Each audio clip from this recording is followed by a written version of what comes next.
welcome back to Plato's Cave. With me today, I have Glen Pettigrove, who is a professor and chair of moral philosophy at the University of Glasgow, where he specializes in virtue ethics and moral psychology. So, Glen, thanks so much for being on the show today. My pleasure. I'm really looking forward to talking about your paper specifically, which is called Meekness and Moral Anger. It was published in Ethics in 2012. So it's been some time, but I take it you remember the gist of it at least, right? I should be able to reach those brain cells. Okay, good. It's a very entertaining read. I don't know if you intended for it to be funny, but I mean there were comic elements in it, especially in the beginning. I mean, I was kind of chuckling like reading it where I mean you were totally right that like sort of pre-theoretically um I definitely had a very negative connotation to this, this characteristic meekness that you talk about. You're trying to reanimate it and sort of breathe a new life into it. But it does have like a very negative connotation, pretty theoretically. It does. And that might give one pause in the rehabilitation project. One of my former colleagues, upon reading the paper, said somewhat colorfully that I was trying to push shit uphill with a sharp stick. Um, as as the rehabilitation of the English language term goes, he's probably right. I'm probably not going to sway lots of Hmm. people. But it is interesting that there is this space conceptually that we can recognize, kind of trait Hmm. of being slow to anger in this kind hearted or charitably oriented sort of way. Hmm. And to the extent that we use language for people like that, sometimes we use patience to Hmm. pick out that individual, and patience covers some of the territory, but it leaves out the kind of warm-hearted bit of it, Hmm. and it focuses in on the kind of temporal aspect of it, the waiting for the other, or waiting until we can be done with the other, or whatever. And that doesn't fully map onto the scope of the term in the 18th Hmm. century. Hmm. In in the opening of that paper, I talk about translations of the Bible. And if you look at those translations, frequently the term gentleness gets substituted in Hmm. as opposed to meekness in more recent translations. Um, and again, there's nice overlap there between gentleness and meekness. But gentleness we tend to think of in terms of the big guy with soft hands that will be exactly the right person to have around toddlers Hmm. as they run about frantically in a room, who can scoop them up just before they do themselves harm, or that they can bump into without hurting themselves or whatever. And again, we can see how somebody who's slow to anger might also characteristically be someone like that. Hmm. But we don't currently, I think, have an English language term that picks out precisely the kind of trait that Hume and Hutchison and company had in mind Hmm. when they were talking about meekness. Hmm. Is that I guess I hadn't planned on asking this question, but like I'm actually curious where like how did you settle on meekness as opposed to patience or gentleness, or I mean was it from like biblical passages that first sort of like illuminated the term itself? I mean, because I hadn't used, I mean, the word meek hadn't exited my mouth in a long time before reading your paper. So I'm curious how you found that term specifically. I'm sure there were lots of contributing factors, Hmm. but the one that caught my attention was a juxtaposition of reading this remark in Hume, where he's saying, meekness is something, the goodness of which nobody could possibly doubt. And I went, oh, really? And then I stumbled across this footnote in Tom Beecham's edition of Hume's second inquiry, in which he is listing meekness alongside what Hume refers to as the monkish virtues and saying, clearly Hume's opposed to these. And I'm left going, but wait, over here in the Yeah. treatise, he actually says quite the opposite. So, what exactly is this thing he's talking about? Hmm. Because my hunch would have been with Tom that meekness would have been amongst the monkish virtues. So I was surprised that Hume was using it in this different way. Okay, that's interesting. Yeah, I mean, I think I mentioned this in the email, but so I read your paper in the context of taking this seminar on anger in general, with Justin Coates, who I think you've met a couple times. I mentioned that you were coming on the podcast, and he was excited. He said you'll be a great guest. And it's been very, very interesting because we started out the seminar with a lot of sort of critiques of anger. We read a lot of Nussbaum's recent book, Anger and Forgiveness. We read your paper. We read a few others. And then in the second half of the class, we've been circling back around to the pro anger, the anger advocates. And it's been a very enjoyable experience because honestly, it's a very live issue for me. Like I don't think I would describe myself as an angry person, but I'm certainly prone to, you know, anger and its cousins, annoyance, irritation, resentment, those sort of emotions. And honestly, I mean, reading your paper and Nussbaum's book, uh, we read those in succession, and it was like a 1-2 punch against anger. Like you completely convinced me that in many, many, many cases, this is just a venomous, poisonous emotion that like we just don't there's almost no reason to feel. And that's I mentioned to you, like in section 3 of the paper, which we'll talk about, like you move through a lot of these like common defenses of anger, and why they're not so not so strong as defenses. But I guess I'm also curious, like, do you take your natural temperament to be on the meek side or the angry side? Is this like I'm wondering how much of this paper is therapeutic for you, trying to convince yourself to like, all right, let's let go of some of this. Good question. So I recently published a paper on the trait of cheerfulness. Hmm. And my wife suggested that in the spirit of full disclosure, I ought to add a subtitle to the effect of an outsider's point of view. Um, because she isn't convinced that I'm by temperament Hmm. characteristically cheerful. Um, were I writing a paper just with the title anger, I would not need to add that subtitle. Okay. Okay. So I would not suggest, nor do I think any of my family members would suggest, that I would characteristically be someone who is meek, Hmm. Okay. at least not in the slow to anger sense. Sure, sure. Yeah. Yeah, so you describe, I mean, in your sort of, reanimating of meekness, you describe like exactly what it is. And you contrast it with anger, resentment, wrath, rage, revenge, cruelty, and a persecuting spirit. So it's sort of the opposite of those. And then you give a more positive account of it, and you say that someone manifests the virtue of meekness when he or she characteristically responds in a calm and kindly fashion to aggravating treatment.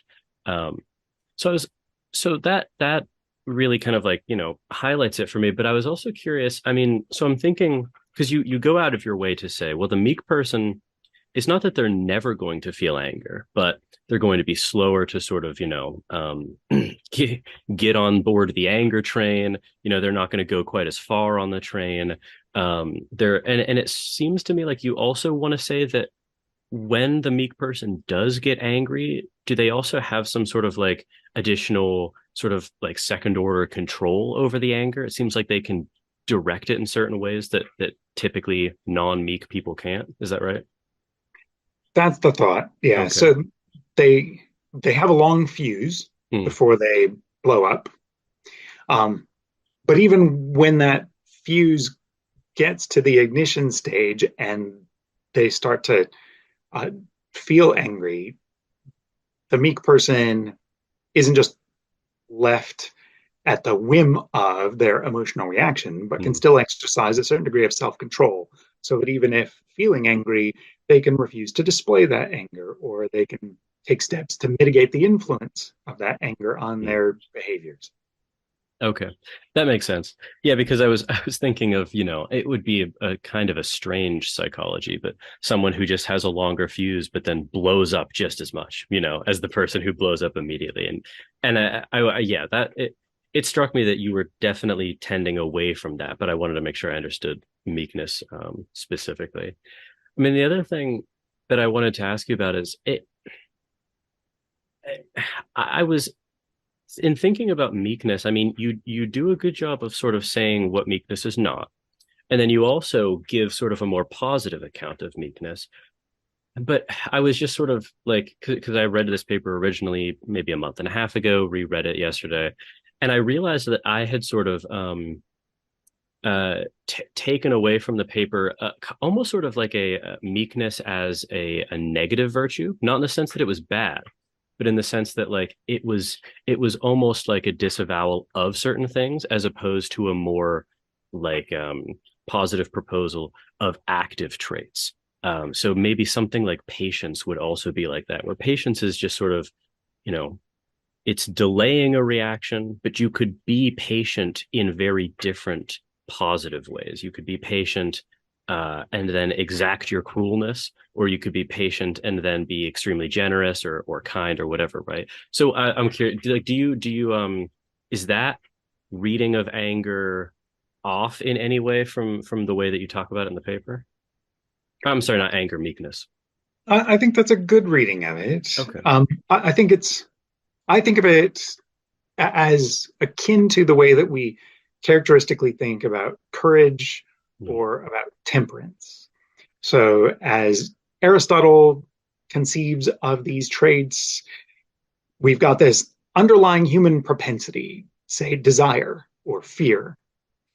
And when we're thinking about what excellence looks like for human beings, specifically in relation to that desire or that fear, then we are identifying someone's proneness to experience fear Mm. and to act in certain ways, even when they do experience fear.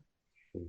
Um, but because we're defining the kind of trait in terms of this underlying emotion, there's a way in which it's being defined relative to, if Mm. not the absence of this emotion, nevertheless, uh, a diminishment of that emotion. And Mm. similarly, when it comes to anger, it's not that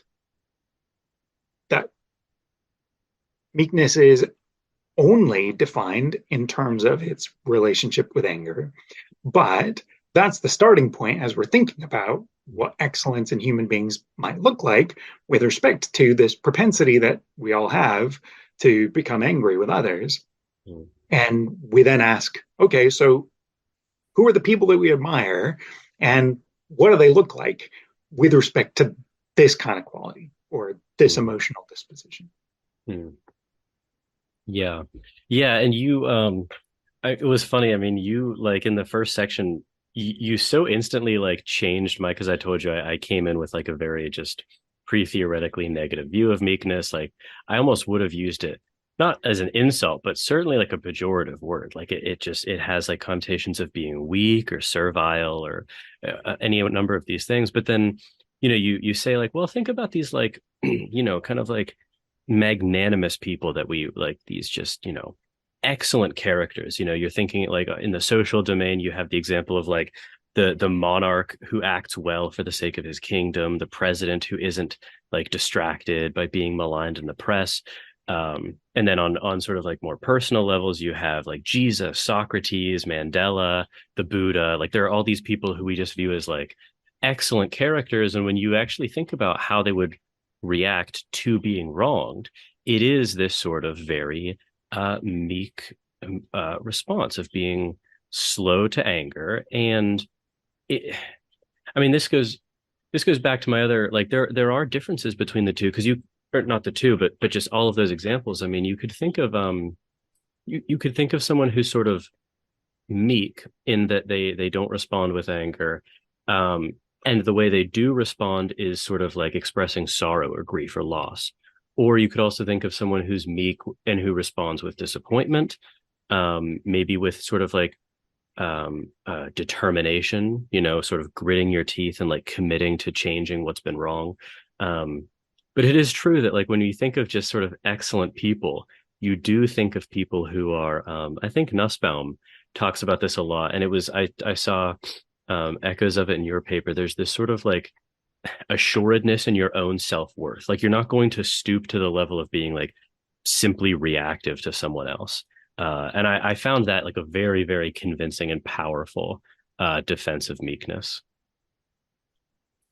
I think that it's one of the dimensions of Mm, excellence with respect to anger that Aristotle's own discussion doesn't spend enough time mm, reflecting on, mm, because Aristotle's living in a context where saving face is hugely important, not only for the individual who's come in for disrespect, but also for all of the people who might be dependent on that person's patronage, right? mm, So it's the case that when I insult you, it's not just how other people look at you that's at stake, but it's how other people look at the rest of your family and all of your business contacts, and right. And because he's got that very different kind of social structure that he's working within, it makes sense that he's going to be pretty obsessed with saving face. mm, And yet, if we're looking at a different social structure or at different individuals than Aristotle, even within his social structure, like mm, Socrates, say, um, we can see people who don't obsess about that, or who recognize that they can maintain their position within the desired social space without an angry response, mm, but with some other response. And then there's this interesting question as to what kind of response that might be. And you highlight some of them. mm, So things like disappointment in the other, mm, where, I don't feel like I'm under threat. What's salient when I'm disappointed with another person is something about them, mm, not something about me. Um, Similarly, when it comes to sorrow or grief, right? It might be a grief that someone of whom I had expected better or for whom I had hoped better mm, um, has, in a pretty disastrous fashion, shown themselves to have taken a turn for the worse. mm. Um, or it might just be a sadness at the perpetual way in which human beings fall short when given the opportunity Mm, to steer the ship of state. Um, they routinely mm. find themselves corrupted by the power they've been given. Yeah. And so there might be a certain kind of sadness at this Mm, perpetual weakness in human persons that could just as obviously, just as communicatively identify that there's some kind of moral failing in mm. question, and identify to oneself and to others that I'm opposed to that way of going on, right? Yeah, yeah. But it's also interesting to think about ways in which we might not need to look for some other emotional orientation to do that work for us. Mm, So the Dalai Lama is somebody who suggests that anger is not one of the things he experiences. mm. And, that can be due to a lifetime of training, or maybe many lifetimes of training. Yeah. Um, It would take me more than one lifetime. Yeah. yeah, I'm sure the same is true for me.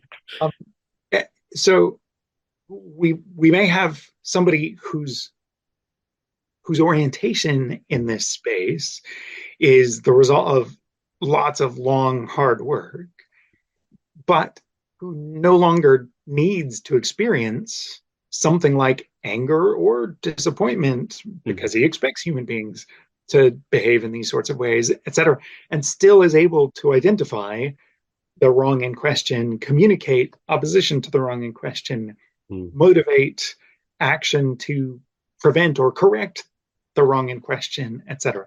mm, And so we've got, as I think of it anyway, kind of um, emotionally hot ways of responding, which can include anger or sadness or grief or disappointment, and then these either emotionally cold or non-emotional ways mm. of identifying and responding to these things. Yeah. That makes me think of I think I mentioned in the email to you so another paper that we've read is Amiya Srinivasan's famous paper, The Aptness of Anger, and she has this sort of very distinctive argument where she says, like exactly in response to what you just said, imagine someone who sees an injustice um, being done, and they respond merely evaluatively, kind of like you were describing with the Dalai Lama. There's nothing in their sort of cognitive framework that would be objectionable. They're not discounting that it is a wrong. They're not thinking that it shouldn't have happened. They're not saying, let's do something about this, but they're just affectively flat. There's just no emotion going on. And she says, she has this like very strong, inescapable intuition that, well, maybe there's not something sort of morally wrong with that person, but there's something sort of like critically deficient. And I take it from what you just said that you disagree with that. I do, Mm, although I'm really sympathetic. yeah, yeah, yeah. Um, there are certain kinds of wrongs that I can't imagine Mm, not being moved by, yeah. and so if all I'm doing is reflecting on my own psychological makeup, the absence of anger in me as I now am in response to a wrong like that Mm, would probably indicate a defect on mm, my part. Maybe I'm just not paying enough attention on mm, this occasion or whatever, right? mm. But if I really were, then I probably wouldn't be as calm as I currently am. Yeah. Um, but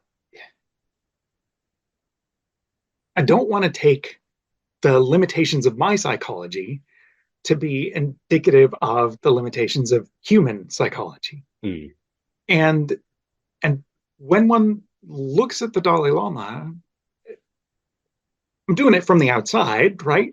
Uh, mhm, all I've got is his testimony to go on with respect to what's happening inside, and then his external behaviors and how those map onto what I understand of characteristic human psychology. But I certainly don't get the impression that he takes these injustices lightly, that he's not serious about these mm, things, that he's not motivated to intervene when he has the opportunity to prevent them mm, or to intervene in order to oppose their perpetuation or to remedy their problematic effects, right?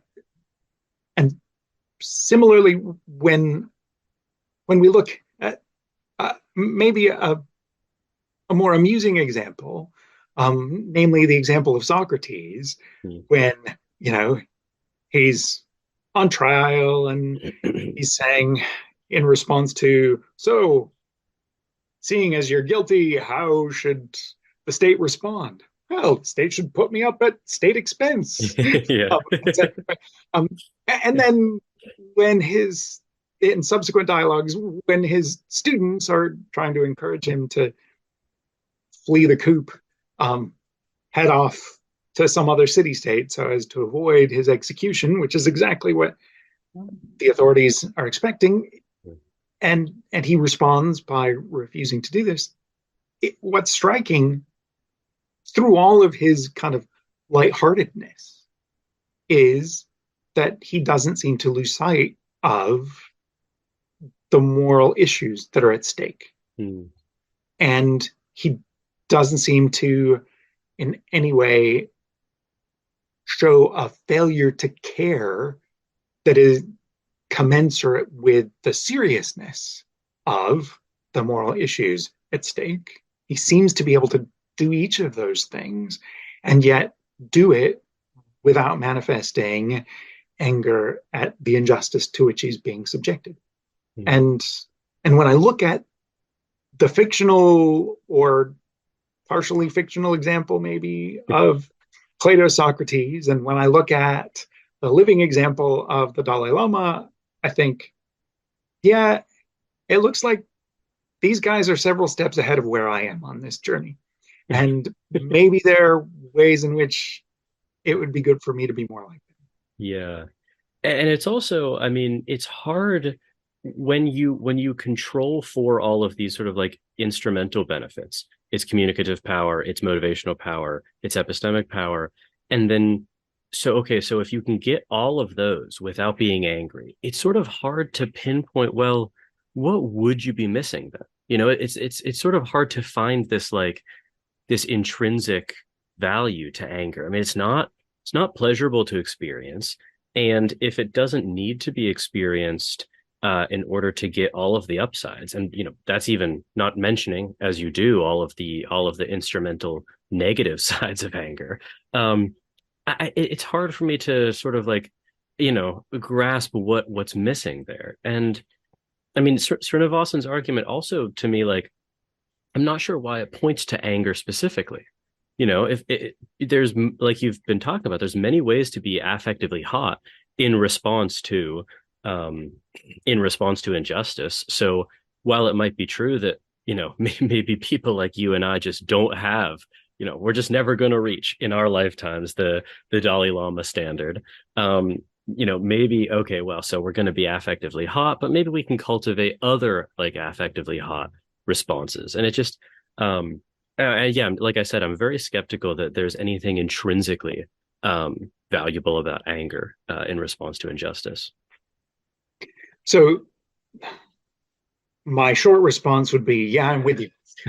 But let me try and motivate Okay, okay. Amia's position Hmm. in this discussion. Oh, Um, is it Amia? yeah, Oh, I okay. think I've been so. saying Amia. Okay, Amia. Thank you. Um, so the position of the individual who has been subjected to systemic injustice is a position of somebody who carries a certain kind of burden Mhm. alongside the other burdens of being systemically discriminated against or uh, inappropriately disadvantaged, which is this extra burden of emotional Mhm. objection and all of the attention that an emotion like anger draws to itself and to its object, um, and all of the increased blood pressure Yeah. that is disadvantageous for long-term health, Mhm. and all of the kind of collateral expressions of anger, insofar as, at least for most of us, much of the time, our anger doesn't limit itself just to its object, but spills over in certain Mhm. ways, right? And so there is this additional burden that those who've been subjected to injustice have to carry, Mhm. that those who haven't been subjected to injustice don't have to carry. And that's not the sort of burden that one can easily just choose to put down or not to pick up. Or Mhm. right, it takes, as we've been suggesting, long, effortful, maybe lifetimes worth of activity to try and reorient our emotional life in certain ways and to correct certain beliefs that feed into our anger, etc. And so, insofar as she's shining a spotlight on that, that's terrific, right? Mhm. Mhm. Um, but we might, on the back of that, notice that there's something about caring about victims of injustice, whether it's oneself as the victim of injustice or others as victims of injustice, that naturally affiliates itself with anger. Mm-hmm. So that when we see an injustice, our response, as Hume characterizes it, is a response of displeasure. Mm-hmm.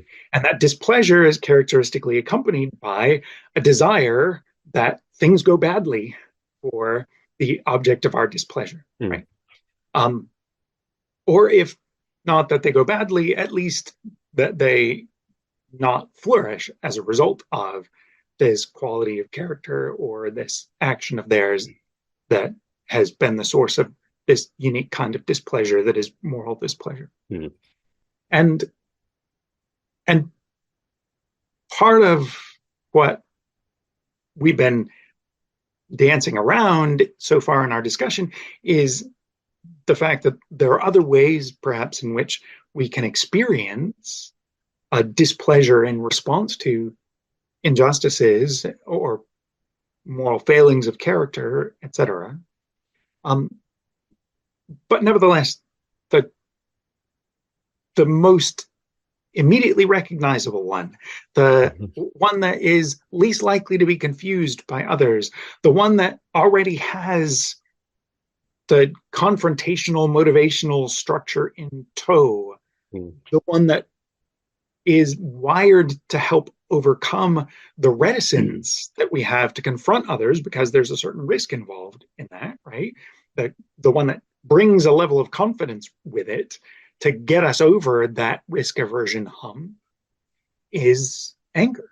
Mm-hmm. And so even if it's got certain other problematic features that go along with it, it's not crazy that a social species like ours has been set up to be set off in this way when confronted by those kinds of situations.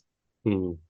And so there's a whole lot of work that has to be done to get oneself into a different emotional orientation to respond well in all of these different dimensions, in terms of epistemic accuracy, in terms of motivational power, in terms of communicative force, etc., to respond to injustices with anything like the same degree of effectiveness. Mm-hmm. So I take it what you were saying there sort of leads into what I took the framing of section 3 to be, which is you saying, okay, well, I've tried to breathe a new life into meekness, but let's put it to the test now and let's give it its harshest test, which would be, okay, let's look at meekness as a response, even in sort of the best case scenario for anger or the worst case scenario for meekness, which is what you call sort of instances of moral anger. So anger that is responding to, I think Nussbaum calls this well-grounded anger. Srinivasan calls it apt anger, but it's anger that doesn't have any of the facts wrong. In other words, an injustice was really done. It was really done intentionally. And so okay, here's the test. Like if meekness is going to thrive, it has to be able to like thrive in these conditions. And I take it that your conclusion is that many times there is nothing deficient about the meek response. That's right. Yeah. So I'm really constructing what I think of as an Annie get your gun defense. Yeah. It's anything you can do, I can do better. Mm. So anything anger can do, I'm suggesting can be done by some other constellation of dispositions, at least as well, in at least as many of these cases as I've canvassed, and maybe can do it better than anger can. Yeah. So you talk about, and we've already kind of highlighted these, but you talk about there are typically 4 categories of defenses for moral anger. There's the epistemic defense, which is that anger perceives injustice and alerts us to it. It's sort of like a smoke alarm in your analogy. Then there's the communicative claim that anger communicates important messages and it sort of adds a punch behind them. And the motivational claim that anger motivates us to defend what we care about.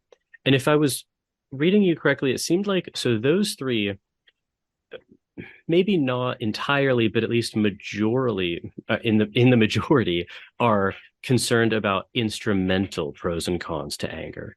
Whereas the fourth defense, the evaluative claim, which is that if we care about something, we're going to become angry when it's harmed, is often offered as an intrinsic defense of anger. So it's like not worried about its effects. I mean, is that how you're reading your own paper as well?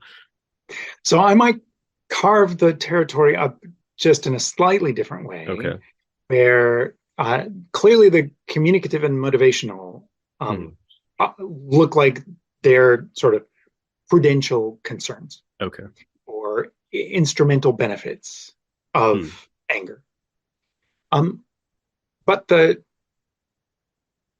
how you group the epistemic considerations is an interesting question. Hmm. So the way in which Srinivasan is conceiving of the landscape is in terms of fittingness or aptness.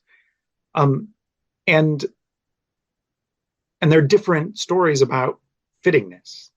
On some stories of fittingness, what we're picking out is just accuracy.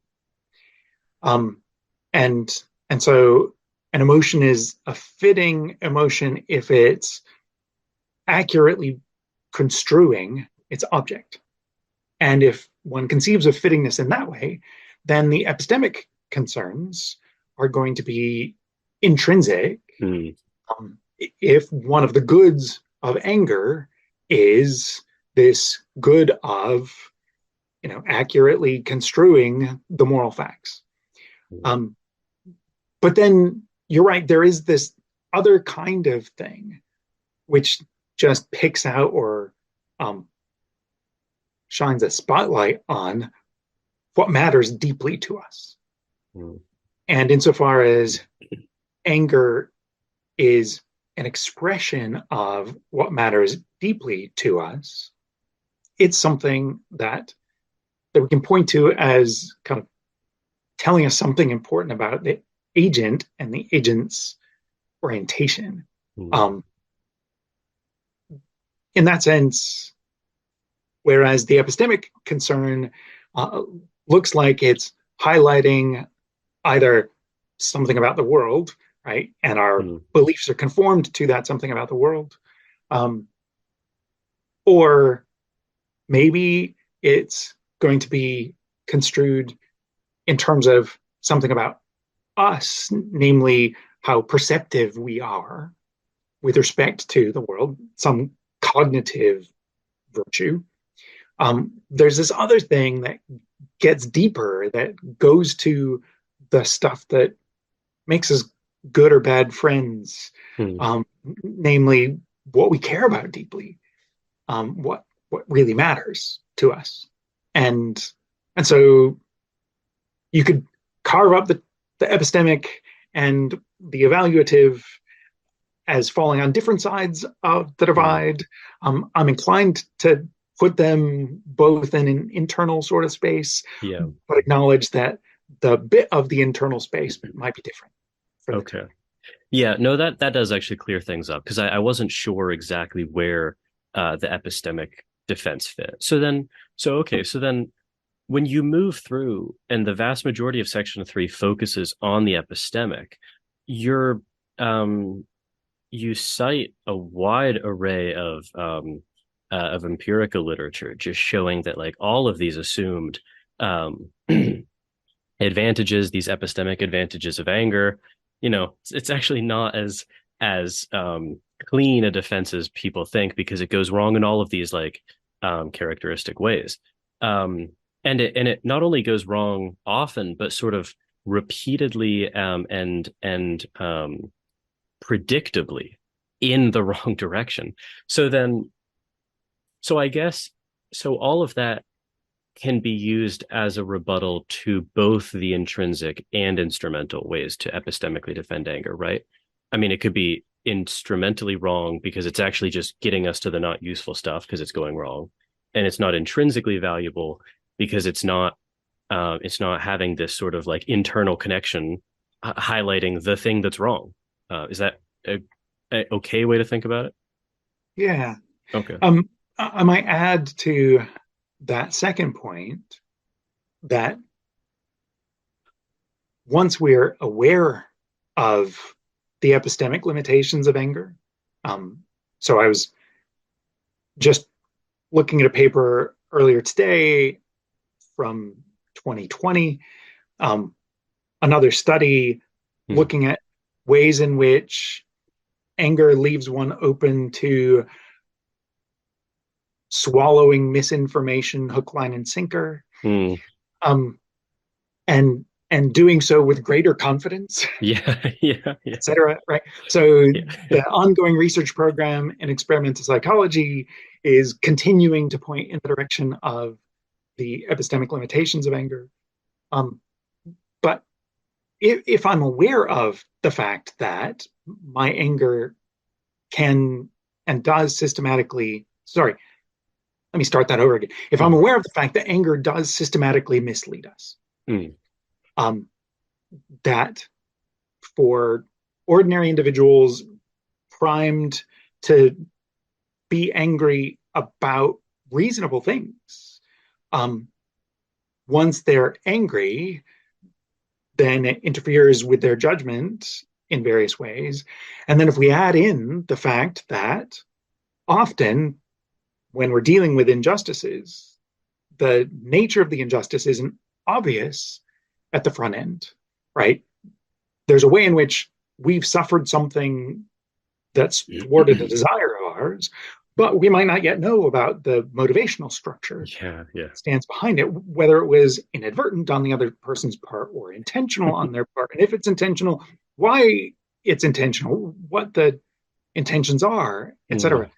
And whether this is a one off instance or characteristic of them, all of which have an effect on the degree and nature of the anger that one might fittingly feel toward the individual in question.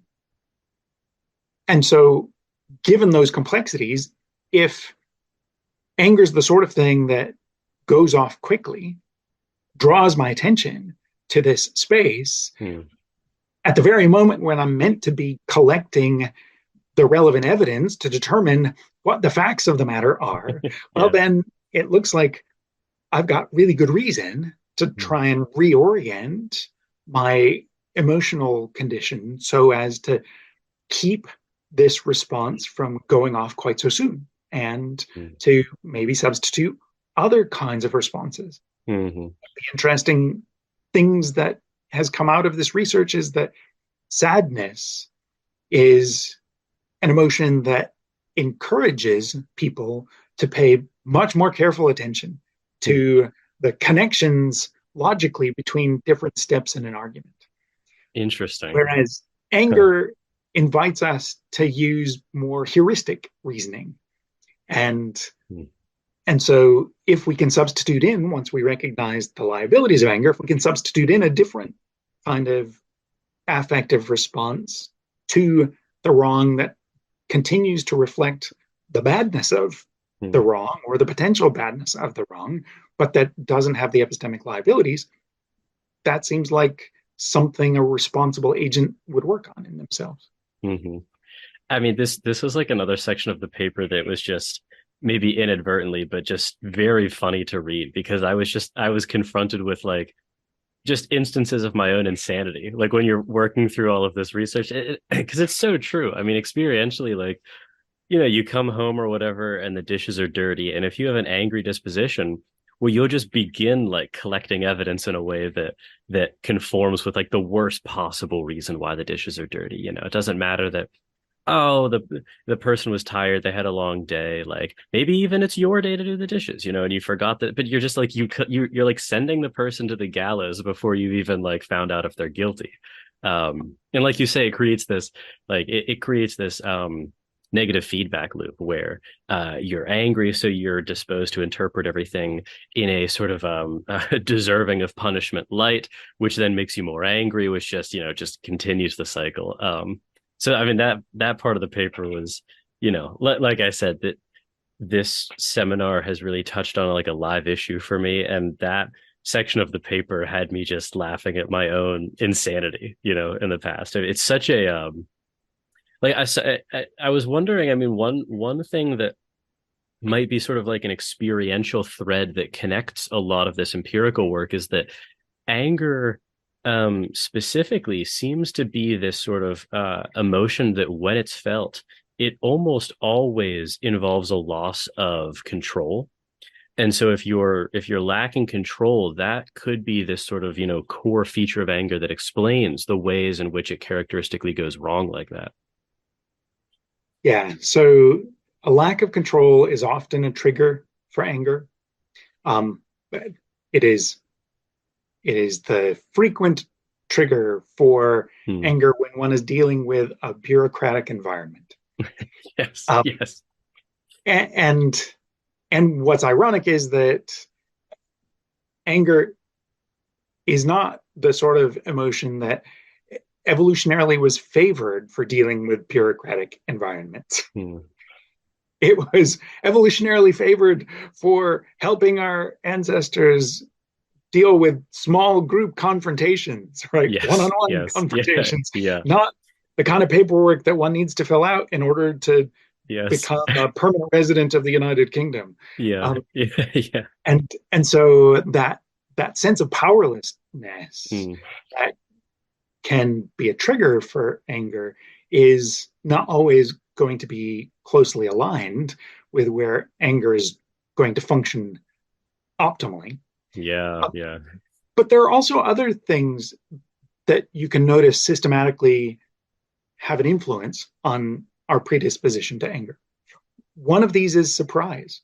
Hmm. So there are lots of reasons why we might expect the the sage of many years to be less disposed to Hmm. anger than their 18-year-old self might have been. And some of these might have to do with physiochemistry. Hmm. But one of the things that contributes to that is that they're not surprised by certain kinds of transgressions. Hmm. These are the kinds of things that they, on the basis of experience, just expect people to occasionally do. And so part of what routinely feeds our outrage, can you believe they did that? Yeah, Is yeah, absent in yeah. their case because, well, yes, they can believe it because they've seen it before. Right? Yeah, they've seen it all. Yeah. And a third factor that often feeds into our disposition to anger is fear. So imagine an example that I use in a different paper. You're confronted on the school playground by the school bully Hmm. who's hassled you on more than one occasion. And they've just grabbed your lunch and are about to make off with it. And so clearly there's an injustice, and it's an injustice perpetrated by somebody who's got a certain disposition that they appear to be manifesting, a problematic disposition that we might be inclined to see as a vice Hmm. in them. But unbeknownst to the bully, your older brother is standing just behind them. Yeah. In that context, you're much less likely to respond to the taking of your lunch with anger Hmm. than you would be if you didn't have the big brother there. Now, that might point to the powerlessness again, right? Hmm. You're not powerless in this case because there's somebody who's got your back. Hmm. But it's also the case that you're not likely to suffer the harm of this because your brother's going to get your lunch back. Hmm. Um, and and often what triggers anger in people when they've been wronged is not just that someone has perpetrated an injustice, but it's also that this individual continues to be a threat to me, or I see them as a continuing threat to me. Mm.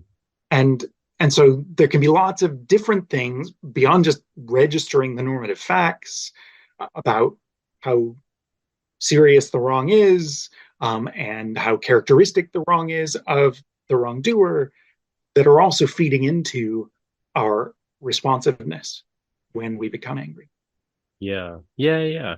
Yeah. I mean, that makes me think of because you also touch on communicative downsides of anger too. Because I mean, it's, people talk about this upside being, well, like I said, it kind of packs a punch behind your message. But I mean, and you pointed this out and you made me reflect on it, and it seems like, I mean, I just, again, my intuitions and experiences just side with you where, well, when you're communicating some displeasure or dissatisfaction at something and it has an angry overtone, that seems to really naturally invite an angry response or a defensive response, or it's just fighting fire with fire. And I've thought about, um when you can voice the exact same sort of concern or the exact same complaint, but you do it in an aggrieved tone, or you highlight the ways in which it sort of affected you, it hurt you. Um, that very typically invites an empathetic or an apologetic, or the focus becomes on the harm, not on like the person. Um, and so again, like I was just, you had me with the epistemic stuff, and then you just, you buried the hatchet in anger with the communicative point as well. This is one of the great things illustrated by Gandhi, illustrated by Martin Luther King Jr., Yeah. is their recognition of the power of responding to injustices in a way that doesn't come naturally to us, Hmm. but that can increase the effectiveness of our response and our ability to solicit sympathy from an initially unsympathetic audience. In King's and Gandhi's cases, part of the effectiveness was going to be on an audience of newspaper readers or television watchers. Hmm. But even in the midst of that immediate moment, there could be this effect on the members of the British military Yeah. who are present in India, or the members of the Alabama police force who are present at the Civil Rights March, Hmm. who can see the calmness of those who are saying through their calmness, we should be taken seriously as human beings who've been done a wrong turn Hmm. and who are suitable objects of your sympathy. And because of that, can be suitable objects of legislative change to Hmm. protect us and ensure that we're given an equal standing within the community. And the extent to which people will be motivated to make those changes when the individual shows themselves to be in control of their anger is just sevenfold larger Hmm. than when the individual in question is angry. Now, that's not to say there may not be moments where anger is exactly the tool that's needed to drive a message home. Hmm. There might be. For anything I've said in any of the things I've published on this, it may be the case that there are specific contexts in which we need Malcolm X Yes. rather than Martin Luther King Jr. Or maybe it's the case, as some have suggested, that part of the effectiveness of Dr. King was the result of Hmm. him being contrasted with Malcolm X. Hmm. And people embraced King precisely because they were afraid of this alternative. All of that's a story about the effectiveness of social movements, though, rather than simply about the moral status of anger. Yeah. Yeah. Yeah.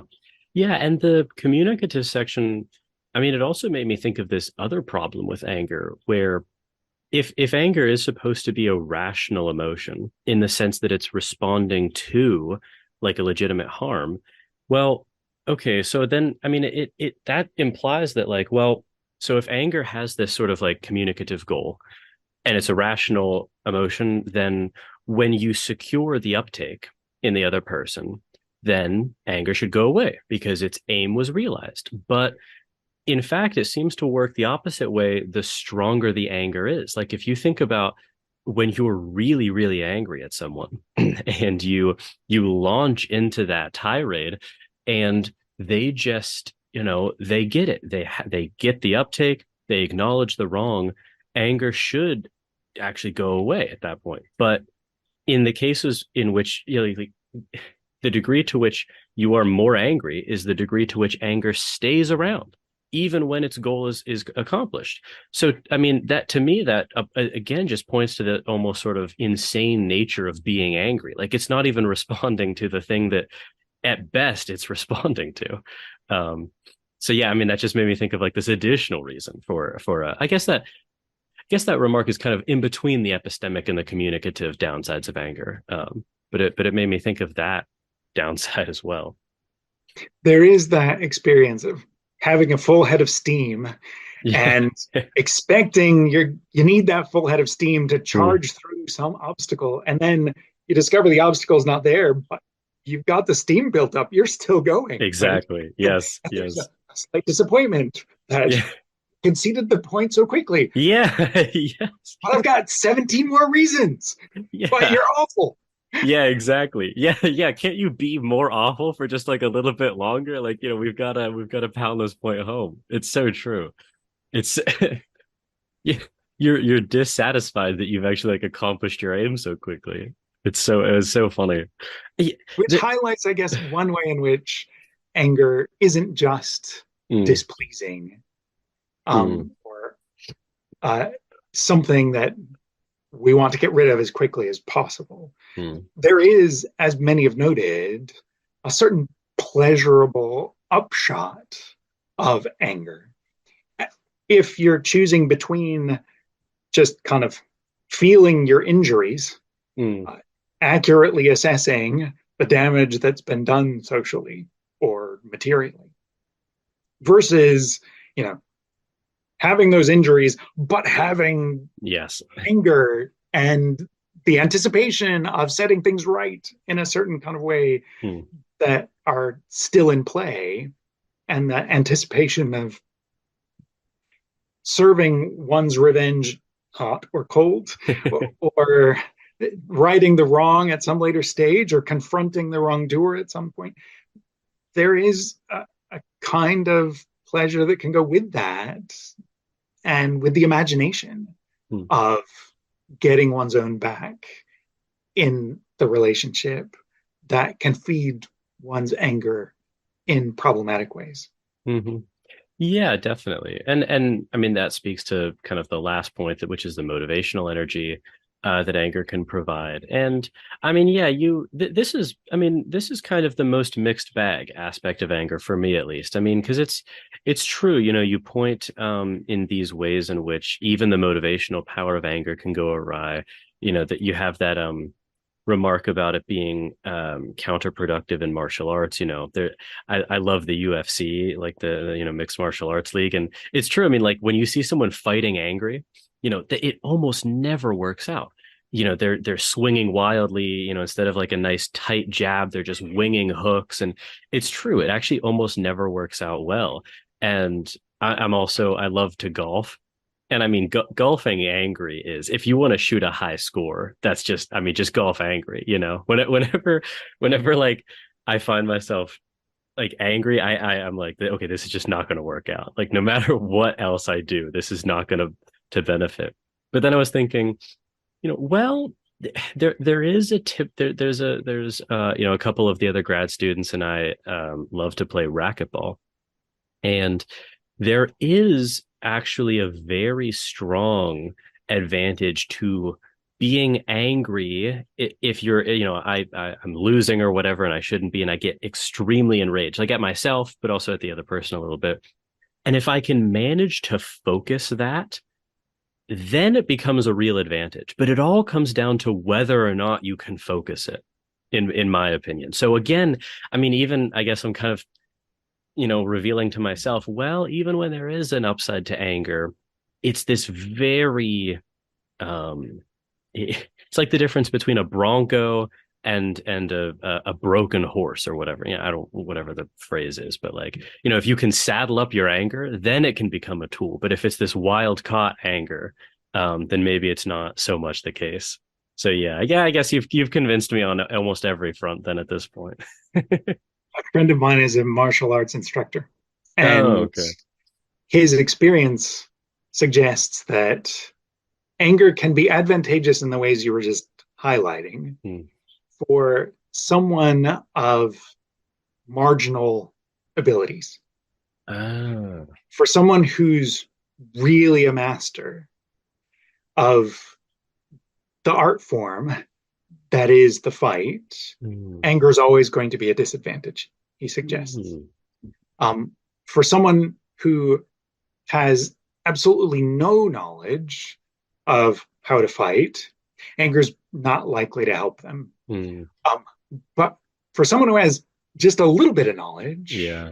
but not yet mastery, on occasion for a short spurt, anger might actually up their game. Hmm. But as a strategy for excellence, it's not the thing you reach for, it's the thing you try and get rid of. Yeah. Yeah. Yeah. That, I mean, like I said, I'm very convinced. I came into this reading and the seminar in general, probably having some, latent, more pre-theoretical reasons to get rid of anger. But I mean, it has been just trampled down by especially your work. So, yeah, I realize we're over an hour at this point. So you've been extremely generous with your time. I just want to thank you again. I really enjoyed the conversation. It's been a pleasure. Thanks for inviting me. I'm glad that you guys have been exploring this fun topic and that you've gotten to enjoy doing so. Yeah, yeah, it's very fun. So I'll link to, like I said, this paper was published a while ago, but I think it would be really good. Some of my audience is not in philosophy, but it's a very, very accessible paper. I mean, it's very jargon free, and when there is jargon, it's explained. And I think it's very accessible. So I'll link to the paper. Do you have any other sort of websites or upcoming projects that people should be aware of? Um, in terms of upcoming projects, um, I'm I'm currently trying to pull some of the material from this and some other papers on anger and forgiveness together into a second book Oh, okay. on anger and forgiveness. So hopefully, in another year or so, that project will be done and dusted. Okay. Nice. And uh, today, I just received a copy of the Routledge Handbook of Forgiveness that has been an eternity in the making, but that I was editing with Bob Enright. Oh, That okay. is, if not exhaustive, sure to be exhausting for the average reader, but will cover in a more expansive way lots of these issues surrounding the sorts of emotional responses that we have in the aftermath of wrongdoing and ways in which we might navigate beyond them. Okay, excellent. Yeah, I mean, on my to read list is you have an essay in the collected volume by Warmke, Nelkin and McKenna, Forgiveness and Its Moral Dimensions. That's also on my to read list. Yeah, it looks great. It's a really fun collection. Hmm. All of the papers in that collection, I think, are really top drawer. Yeah, yeah, yeah. All right, great. Well, Glenn, stay on the line if you would for a minute, but thank you so much again. This was a ton of fun. My pleasure.